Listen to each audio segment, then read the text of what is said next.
پھر سے سلطان محمود غزنوی رحمۃ اللہ علیہ 416 ہجری میں انتقال ہوا. 416. دنیا میں 4 بادشاہ بڑے گزرے ہیں. 4. ایک سکندر جو عیسیٰ علیہ السلام سے پہلے تھا، اس کے بعد سلطان محمود غزنوی، اس کے بعد چنگیز خان، اور اس کے بعد تیمور. یہ 4 دنیا میں بڑے بادشاہ گزرے جن کی حکومت کی وسعت بہت بڑی. بہت پہلے اشوک بھی گزرا ہے لیکن وہ تاریخ میں اتنا محفوظ نہیں ہے. ان 4 کی تاریخ محفوظ. 1974 میں 416 ہجری 1974 کوئی 1000 سال کے قریب گزر چکا ہے. غزنی میں زلزلہ آیا تو اس کی قبر بیٹھ گئی. تو اس وقت ظاہر شاہ مرحوم کی حکومت، تو انہوں نے کہا بھی قبر کو دوبارہ بناؤ. تو جب قبر کو کھولا گیا تاکہ دوبارہ بنایا جائے تو آپ حیران ہوں گے، اس کا کفن بھی میلا نہیں ہوا اور اس کا جسم صحیح سلامت پڑا. وہ مسجد کا امام نہیں تھا، کسی خانقاہ کا پیر نہیں، کسی مدرسے کا وہ مفسر محدث شیخ الحدیث نہیں تھا، کسی کونے میں بیٹھ کے اللہ اللہ کرنے والا نہیں تھا. دنیا کے 4 بڑے بادشاہوں میں ایک بادشاہ گزرا ہے. اور حکومت کتنے کی؟ 33 سال. 33 برس کی حکومت کر کے 1000 سال کے بعد قبر پھٹی تو اس کا جسم ایسے تھا جیسے ابھی کوئی قبر میں رکھ کر گیا. تو اس سے معلوم ہوا کہ دنیا کی ترقی آدمی کو آخرت کی کامیابی سے نہیں روکتی. اپنا غلط استعمال انسان کو آخرت میں بھی ناکام کرتا ہے اور اللہ کی بارگاہ میں بھی اسے ذلیل کرتا ہے. اور اپنے جسم کا صحیح استعمال وہ دنیا میں بھی اس کو اللہ کی رضا دیتا ہے اور آخرت میں بھی کامیابی کا جھنڈا اس کے ہاتھ میں پکڑا. تو اللہ تعالیٰ نے کامیابی ناکامی کا معیار جو قرآن میں بتایا ہے وہ بالکل مختلف ہے. جو ہم سمجھے ہیں وہ بالکل مختلف. تو ان الدین عند اللہ الاسلام. اللہ تعالیٰ نے فرمایا اب کامیاب ہونے کے لیے ایک ہی راستہ ہے، وہ اسلام ہے. وَمَن يَبْتَغِ غَيْرَ الْإِسْلَامِ دِينًا فَلَن يُقْبَلَ مِنْهُ وَهُوَ فِي الْآخِرَةِ مِنَ الْخَاسِرِينَ. جو اسلام کے علاوہ کسی بھی راستے پر چل کر آیا تو اللہ اسے قبول نہیں فرمائے.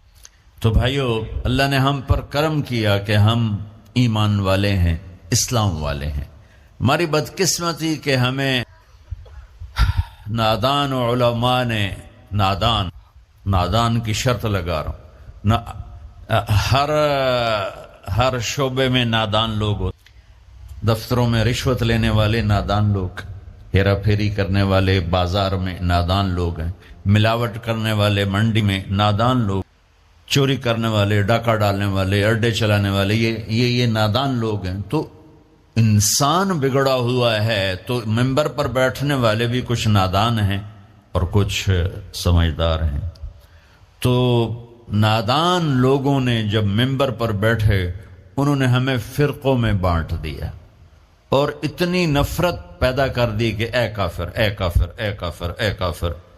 اس نال تسی مصافحہ کیتا تے تہاڈا نکاح ٹوٹ جائے گا. ایسے الو اور ایسے عقل کے پیدل لوگ وہ موجود ہیں. انہوں نے ہمیں توڑ کے رکھ دیا اور مسلم کی بجائے کسی پر دیوبندی کا لیبل، کسی پر بریلوی کا لیبل، کسی پر شیعہ کا لیبل، کسی پر اہل حدیث کا لیبل، لکھاں لیبل بنا کے انہوں نے ہمیں ٹوٹے ٹوٹے کر دیا.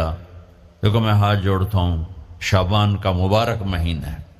میرے نبی پاک صلی اللہ تعالی علیہ وسلم جب رجب کا پچھلا مہینہ جو گزر گیا نا، یہ جب آتا تھا تو آپ کہتے تھے اللہم بارک لنا فی رجب و شعبان، یا اللہ ہمارے رجب اور شعبان میں برکت دے. وبلغنا رمضان، اور یا اللہ آگے رمضان آ رہا ہے، یا اللہ ہمیں اس تک پہنچا دے. اور آپ شعبان میں سب سے زیادہ روزے رکھتے تھے، کبھی کبھی پورا مہینہ شعبان کے روزے آپ رکھتے. اور 15 شعبان جو بہت مبارک رات ہے، اس میں آپ نے فرمایا اس کا قیام، رات کی تہجد اور دن کا روزہ، یہ اللہ تعالیٰ کی بارگاہ میں بہت محبوب ہے. تو ہم مسلمان کے لیبل کو ہٹا کر، آپ دیکھو مسجدوں پہ لکھا ہوتا ہے بریلوی مسجد، دیوبندی مسجد، اہل حدیث مسجد. مسجد تو اللہ کی. امام بارگاہ ہارون رشید نے اپنی بیوی سے کہا، غصے میں آ گیا، کہنے لگا اگر تو نے آج رات میرے ملک میں گزاری تو تمہیں 3 طلاق. پیچھے سر ناپ کے بہ گیا، اے میں کیا آخدت. تو اس نے علماء اکٹھے کیے، کہنے لگا جی میں نے بیوی سے کہا ہے تو نے رات میرے ملک میں گزاری تمہیں 3 طلاق، تو کوئی طلاق سے بچنے کی صورت ہے؟ تو علماء نے کہا ایک ہی صورت ہے کہ تمہارے ملک سے رات باہر گزارو. ملک اس کا فیصلہ آباد تک تھا اور ادھر کاشغر تک تھا اور دنیا میں پھیلی ہوئی حکومت، تو گھوڑے پہ تو یہ فاصلہ طے نہیں ہو سکتا. لہذا انہوں نے کہا یہ رات آئے گی طلاق ہو جائے. وہ کہنے لگا ابو حنیفہ جن کی ہم پیروی کرتے ہیں، امام ابو حنیفہ، ان کے فتوے پہ عمل کرتے ہیں. کہا ان کے شاگردوں میں کوئی ہے؟ ان کا ایک شاگرد ہے. اس وقت امام ابو یوسف بڑے غریب فقیر دھوبی کے بیٹے تھے. ان کا ایک ہے ابو یعقوب، ابو یوسف یعقوب ان کا نام تھا. کہا اسے بولو. انہوں نے ان سے پوچھا، ہارون رشید نے، اچھا اس سے پہلے ایک واقعہ ہوا، ناجائز تجاوزات آج سے نہیں ہیں، بہت پرانے زمانے سے. ایک یہودی اس محلے میں رہتا تھا، بڑا سیٹھ، تو اس نے اپنے گھر کی دیوار توڑ کے گلی بیچ میں لے لی، گلی کو تنگ کر دیا، چھوڑی سی پر تنگ کر.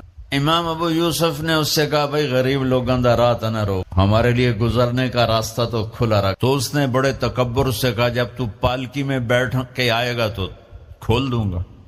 میں غریب بندے نے روٹی نہیں لبدی.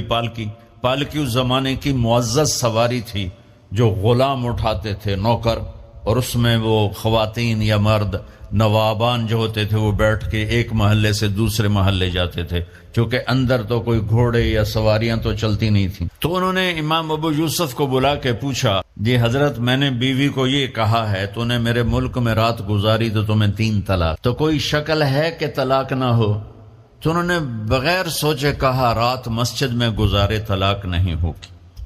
تو علماء نے ان کو ایسے دیکھا، یعنی اکھیاں نال بھئی ایک ہی میں. تو امام ابو یوسف نے جواب دیا وَأَنَّ الْمَسَاجِدَ لِلَّهِ. اللہ تعالیٰ قرآن میں کہتا ہے مسجد اللہ کا گھر ہے، ہارون دا نہیں ہے، ہارون رشید دا نہیں ہے، مسجد اللہ دی ہے.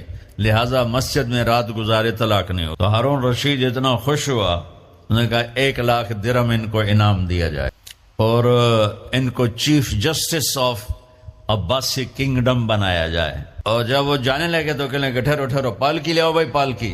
وہ پالکی کہ ان کو پالکی میں بٹھا کے گھر چھوڑا جائے. جب اپنی گلی کے کونے پر پہنچے تو کہنے لگے پالکی اتھے رکھ دو.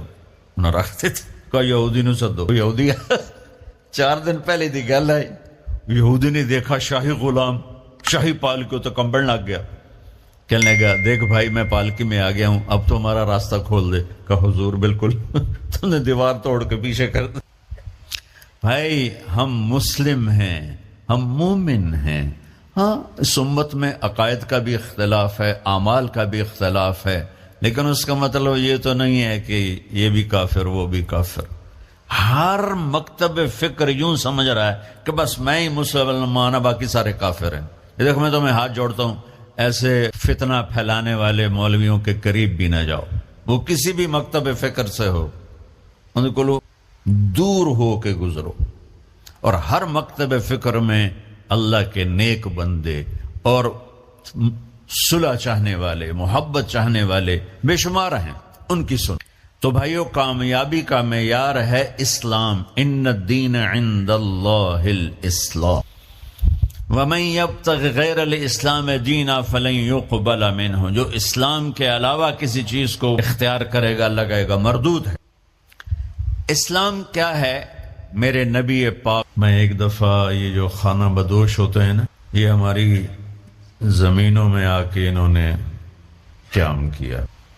تو میں صبح سیر کرتے ہوئے ان کے خیموں میں چلا گیا اور ان کو جمع کیا، تھوڑی سی ان سے بات کی. شاید انہوں نے پہلی دفعہ دین کی بات سنی.